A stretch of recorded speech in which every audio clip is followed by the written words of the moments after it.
دین ہمارے پاس خیر خواہی لے کے آیا ہے اور ہمارے لیے ضروری ہے اور قیمتی چیز ہے یہ اللہ کا دیا ہوا انعام ہے، یہ تحفہ ہے، حضور صلی اللہ علیہ وسلم کی یہ محنت ہے۔ آپ نے فرمایا تھا کہ ایسا بھی وقت آئے گا کہ دنیا کی گلی گلی کوچے کوچے کے اندر گھر گھر کے اندر دین پہنچے گا۔ آج الحمدللہ اللہ تبارک و تعالی نے وہ بات بھی پوری فرما دی۔ صحابہ کرام کی قربانیاں لگی ہیں، جانیں لگی ہیں، مال لگا، سب کچھ قربان کیا، تجارتیں، زمینیں، دکانیں، گھر بار سب کچھ قربان کر کے دین کی خاطر نکلے تھے۔ ہمارے پاس آسانی کے ساتھ آ گیا اس لیے ہمیں قدر نہیں ہے۔ جن لوگوں کی قربانیاں لگی ہیں ان کو پتہ ہے کہ دین ہے کیا چیز، جب مشقتوں سے آتا ہے پھر پتہ چلتا ہے کہ دین کیا چیز ہے۔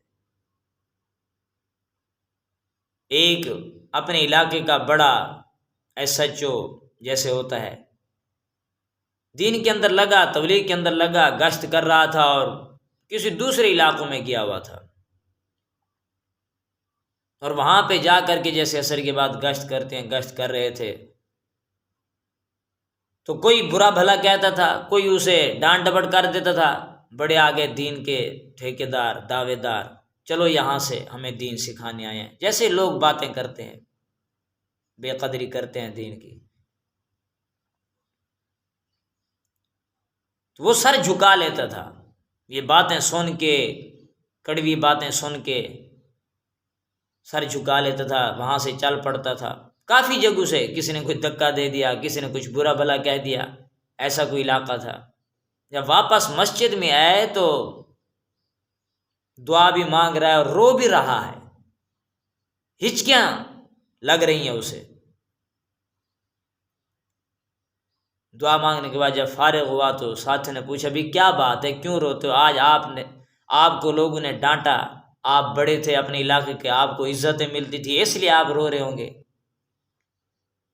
کہنے لگے نہیں، میں اس لیے نہیں رو رہا، میں اپنے نبی کی زندگی کو یاد کر کے رو رہا ہوں کہ ہماری کیا حیثیت ہے۔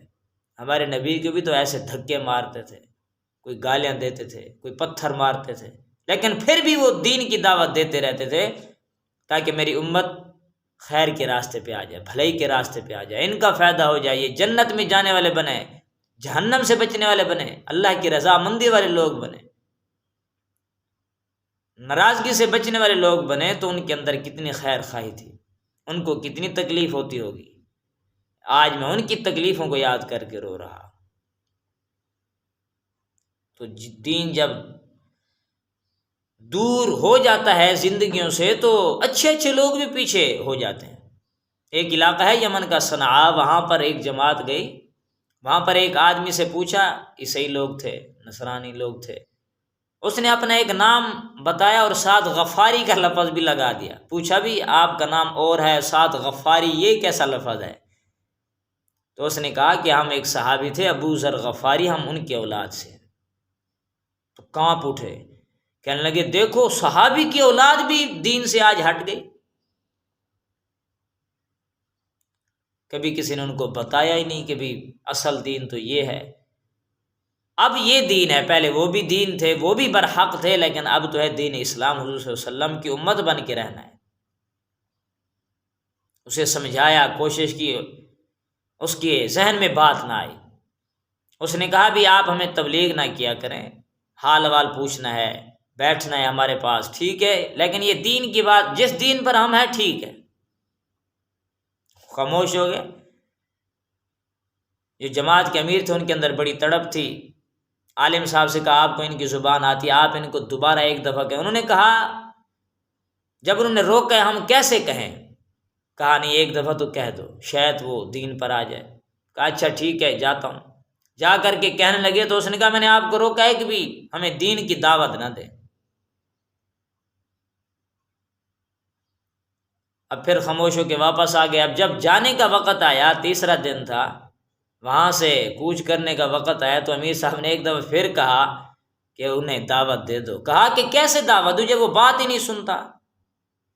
کہا اچھا دین کی دعوت نہ دو، اسے کھانے پینے کی دعوت دو، ہمارے پاس بلاؤ، ہم کچھ اسے کھلائیں پلائیں، کچھ اکرام کر لیں۔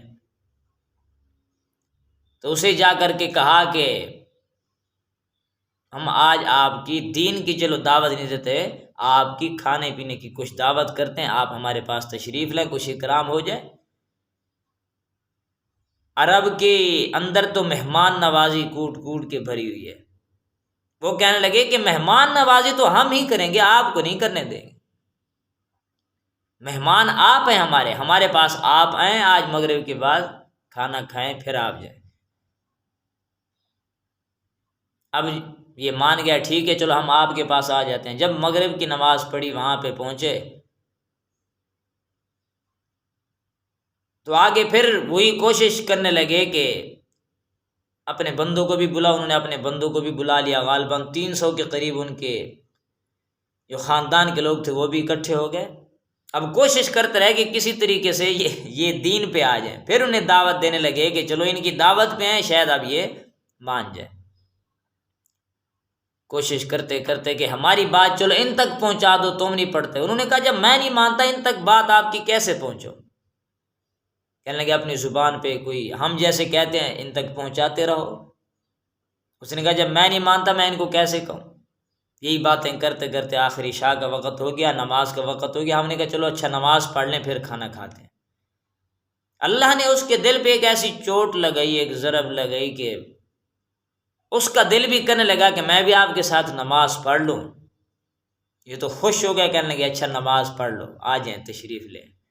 کہتے ہیں کہ ہم نے جب نماز شروع کی وہ بھی ہمارے ساتھ جیسے ہم کرتے گئے ویسے وہ کرتے گیا، لیکن دل کے اندر ہماری ایک کڑھن تھی، ایک محبت تھی، ایک جذبہ تھا کہ کسی طریقے سے یہ بھی دین پہ آ جائے۔ ہم ساری جماعت روتی رہی، مانگتی رہی کہ یا اللہ یہاں تک تو ہم لے آئے، آگے دلوں کو تو آپ ہی پھیر سکتے ہیں۔ سلام پھرا، دعا مانگی ہم نے رو رو کے، اس کے بعد اس کا دل پھر چکا تھا۔ نماز ہے ہی ایسی چیز دلوں کو پھیرنے والی۔ نماز کے بعد اس نے کہا، سلام پھیرنے کے بعد، دعا کے بعد، کہ مجھے کلمہ پڑھا دے۔ میرا دل بڑا سکون میں آیا، اطمینان میں آیا، بڑا مزہ آیا، بڑی خوشی محسوس ہوئی۔ اس نے بھی کلمہ پڑھا اور ساتھ جتنے بھی لوگ تھے سب سے کہا کہ ہم بھٹکے ہوئے تھے، تم بھی کلمہ پڑھ لو۔ یہ محنت کرنے سے ہی اپنی اولاد کو اگر ہم دین پہ لگاتے رہیں گے، بار بار بتاتے رہیں گے تو یہ دین پہ رہے گی، نہیں تو یہ بھی بھٹک جائے گی۔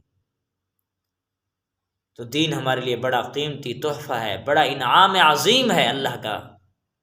ہم اگر اس دین پر چلیں گے، اللہ ہماری دنیا آخرت اچھی بنائیں گے، عزتوں کے ساتھ بنائیں گے۔ اگر ہم دین سے ہٹ گئے تو پھر پریشانی پریشانی، نہ دنیا کی خوشی نہ آخرت کی خوشی، بلکہ دنیا کی پریشانی آخرت کی پریشانی پھر مقدر ہے۔ تو اللہ سے دعا ہے ہمیں اس دین پر صحیح سے چلنے کی توفیق نصیب فرمائے، استقامت نصیب فرمائے، ثابت قدمی نصیب فرمائے، خاتمہ ایمان پہ فرمائے۔ اللہ سے دعا ہم سب کو عمل کی توفیق نصیب فرمائے۔ وآخر دعوانا الحمدللہ رب العالمین۔